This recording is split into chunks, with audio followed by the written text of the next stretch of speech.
नमस्कार दोस्तों, स्वागत है आप सभी का मेरे साथ आरोग्य सूत्र में। तो आइए आज हम लोग फिर बात कर रहे हैं वुमेन्स हेल्थ सीरीज की। तो आज हम एक नए टॉपिक के साथ आए हैं, वो है वुमेन्स मेंटल हेल्थ। ऐसा टॉपिक जो कहीं ना कहीं अनदेखा हो जाता है और जिसके ऊपर ध्यान देना बहुत ज़रूरी है। आप लोग सोच रहे होंगे ये बीच में ही मेंटल हेल्थ कैसे आ गई, परंतु आज इस टॉपिक का भी उतना ही रिलेशन है हमारे वुमेन्स हेल्थ से जितना अभी तक हम लोग ने टॉपिक डिस्कस किए थे। तो आइए आज हम बात करते हैं स्वास्थ्य की। तो अगर स्वास्थ्य की बात करते हैं या हेल्थ की बात करते हैं तो WHO के अनुसार आज हम साइंटिफिक अगर डेफिनेशन की बात करें तो WHO भी ये मानता है कि health is a state of complete physical, mental and social wellbeing. It's not merely the absence of disease. तो इनका भी कहना है कि हमारा स्वास्थ्य सिर्फ एक कोई भी बीमारी ना होना यानी कोई भी डिसीज ना होना ही हमारा स्वास्थ्य नहीं कहलाएगा, बल्कि उसके साथ जरूरी है हमारा फिजिकल, मेंटल और सोशल वेलबींग होना। जब तक ये तीनों चीजें हमारी अच्छी नहीं है तब तक हम उसको स्वस्थ नहीं मान सकते, स्वस्थ व्यक्ति वो नहीं हो सकता। अगर आज से हजारों साल पहले हम बात करें आयुर्वेद के अनुसार स्वस्थ की परिभाषा क्या है, तो आप देखेंगे हमारे ऋषि मुनियों ने, हमारे आचार्यों ने पहले से ही आज आयुर्वेद में स्वस्थ की परिभाषा में ये सारी चीजें बता के रखी थी, जिसमें स्वस्थ की परिभाषा में बताया गया है समदोष समाग्निश समधातु मल क्रिया प्रसन्न आत्मेंद्रिय मना स्वस्थ इति अभिधीयते। तो ये देख कितनी सुंदर परिभाषा ये हमारे आचार्यों ने बताई है, जिसमें दोषों का सम होना यानी बैलेंस होना। मैंने जो वात पित्त कफी आपको दोष बताए हैं इनका बैलेंस होना, सम अग्नि यानी हमारे शरीर में जो जाठर अग्नि है और जो भी हमारे शरीर में अग्नियां बताई गई हैं आयुर्वेद के अनुसार उसका सम स्थिति में होना। साथ ही हमारी धातुओं का जो आयुर्वेद में धातुएं बताई गई हैं, रस, रक्त, मांस, मेद, अस्थि, मज्जा, शुक्र। तो ये जो धातुएं हैं जो कि शरीर का धारण करती हैं, हमारे शरीर को टिकाने का काम, जो धारण मेन का काम करती है उसका काम वो धातुएं होती है। इसके बाद हमारे शरीर में मल का सम होना यानी कि जो मल की क्रिया है उसका नॉर्मल होना। साथ ही साथ प्रसन्न आत्मा, इंद्रिय, मन यानी इन तीनों का प्रसन्न होना, हमारी आत्मा का प्रसन्न होना, हमारी इंद्रियों का प्रसन्न होना और हमारे मन का प्रसन्न होना। तभी हम अगर ये सारी चीजें साथ में होती हैं, इसी को स्वस्थ की परिभाषा यानी स्वस्थ व्यक्ति कहा जाता है। तो आइए अगर हम इसके बारे में बात करते हैं कि आखिर इन सब स्वास्थ्य को हम कैसे समझें। तो अगर हम बात करते हैं आत्मा के स्वास्थ्य की तो और मन के स्वास्थ्य की, ये सारी चीजें आयुर्वेद में मानी हैं। आज कहीं ना कहीं हम सारी चीजों को इस चीज से कोरिलेट नहीं कर पा रहे हैं, परंतु ये सारी चीजें आयुर्वेद में बताई गई हैं और अगर आप इसका सूक्ष्म अध्ययन करेंगे तो ये सारी चीजें आपको समझ में आएंगी।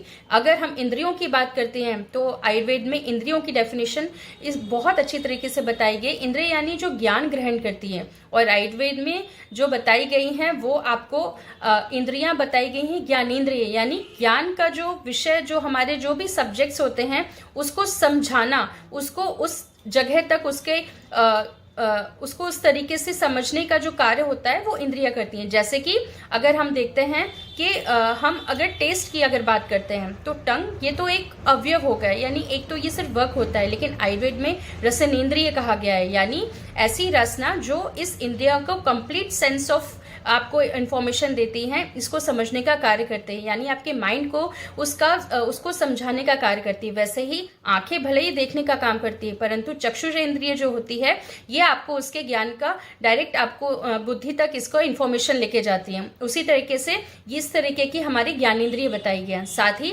मन का प्रसन्न होना, जब तक हमारा मन प्रसन्न नहीं होता है तब तक किसी भी हमारे एक्शन में उस तरीके की चीजें नहीं दिखती हैं। तो इसलिए मन का प्रसन्न होना और आत्मा का प्रसन्न होना भी उतना ही जरूरी होता है।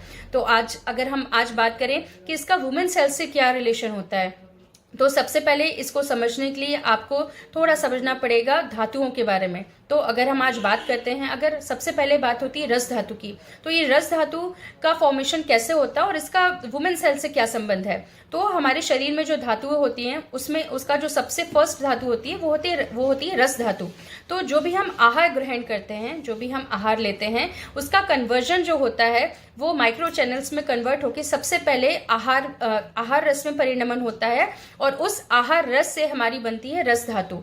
तो ये रस धातु का जो फॉर्मेशन है बहुत बहुत इंटरेस्टिंग होता है, क्योंकि इसी से हमारे शरीर में, खास तौर से वुमेन्स की अगर हम बात करें तो वुमेन्स में रस धातु से ही आगे मेंसेस यानी जो रजस्राव होता है, जो मेंस्ट्रुअल साइकिल के दौरान, जो आर्तव चक्र के दौरान जो हमारी मेंसेस होते हैं, उसका फॉर्मेशन इसी रस धातु से होता है।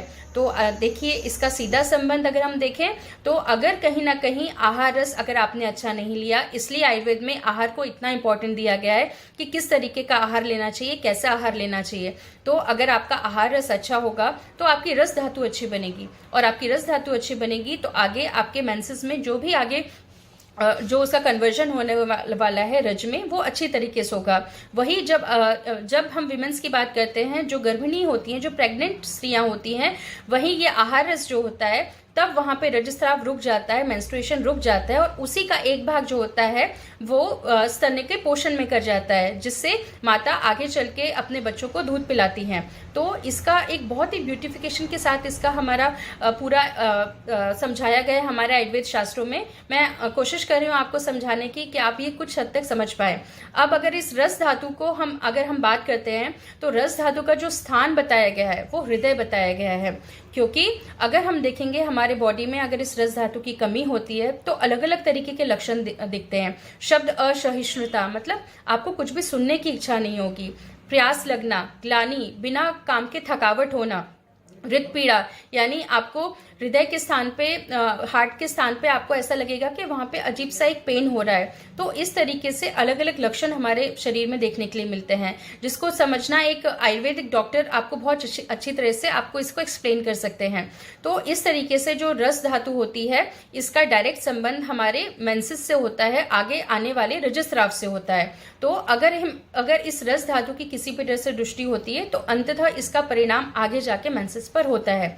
अब अगर हम बात करें मेंटल हेल्थ की, जिस तरीके से हम बात करते हैं वो इसलिए इंपॉर्टेंट है क्योंकि आयुर्वेद के अनुसार ज्यादा चिंता करना, स्ट्रेस करना, क्रोध करना, ये सारी चीजें कहीं ना कहीं आपको इफेक्ट करती हैं आपके आने वाले मेंसेस पे, आपकी आने वाली साइकिल पे। अगर ज्यादा चिंता करते हैं तो आयुर्वेद के अनुसार ये ज्यादा चिंता करना रस धातु की दृष्टि का कारण होता है, और जब आपकी रस धातु दृष्ट होगी तो जैसे मैंने आपको समझाया वो आगे चल के उसका असर सीधे सीधे आपके मेंसेस पे, रजस्राव पर होगा।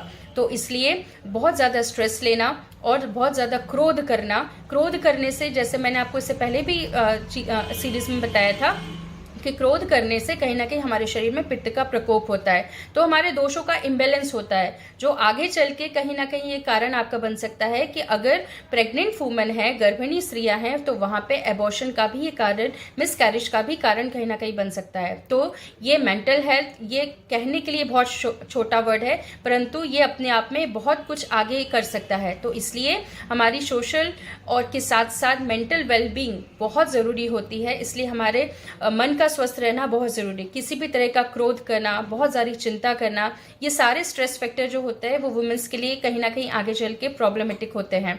वैसे ही अगर हम गर्ल्स में बात करें तो अगर हम ज्यादा इस तरीके से, हम जैसे मैंने पहले भी बताया था, मेंसेस में बहुत ज्यादा भागदौड़ होती है, बहुत आराम नहीं किया जाता है, और इस तरीके से अगर चिंता होती है, बहुत स्ट्रेस होता है पढ़ाई का, तो आगे कहीं ना कहीं ये पीसीओडी बनके और आगे मेंस्ट्रुअल साइकिल जो होती है वो डिस्टर्ब होती है आगे लड़कियों में। फिर अगर हम बात करते हैं कि अगर हम मेनोपॉजल एज में देखते हैं, तो मेनोपॉजल एज में भी आप ये लोग देखते हैं कि मूड स्विंग्स बहुत होते हैं, हार्मोनल इम्बैलेंस हो जाता है, और कभी कभी ब्लीडिंग्स की बहुत सारी समस्याएं हो जाती हैं, कम ज़्यादा मूड स्विंग, इस तरीके के बहुत सारे लक्षण होते हैं। तो इस तरीके से ये जो मेंटल हेल्थ होता है, किसी भी तरह की चिंताएं हैं, स्ट्रेस है, इसका डायरेक्ट असर हमारी वुमेन्स के हेल्थ पर पड़ता है।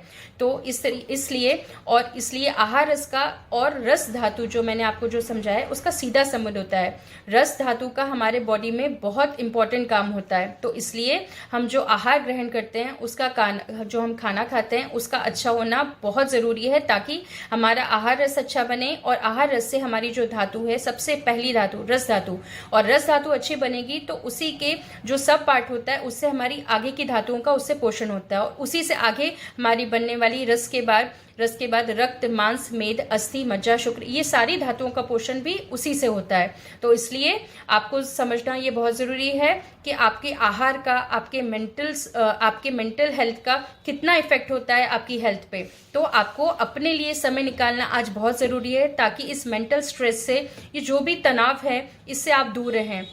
आज आपको समय है, आपके लिए अपना आपको समय निकालना है, क्योंकि एक स्त्री का स्वास्थ्य ही उसके परिवार का स्वास्थ्य होता है। तो अगर आप स्वस्थ रहेंगी तो आपका परिवार भी स्वस्थ रहेगा। तो आज आप सब लोग अपने लिए ये निश्चित करिए कि आप लोग अपने लिए समय निकालिए, क्योंकि कई महिलाएं हमारे पास आती हैं, बोलती हैं हम घर में दिन भर काम करते हैं, परंतु आपको ये समझना होगा कि एक्सरसाइज, योगा, मेडिटेशन, ये चीज़ें बहुत अलग हैं। आपका एक्सर्शन आपके लिए समय नहीं है, वो आपको अपने लिए समय निकालना है। चाहे भले ही आप योगा, मेडिटेशन, एक्सरसाइज करने के लिए समय निकालिए, लेकिन आपको अपने लिए ज़रूर समय निकालना है, ताकि आपके मेंटल स्वास्थ्य अच्छा रखे, आप अपने तनाव से मुक्त रहें और आगे अपने आरोग्य पर ध्यान दे सकें।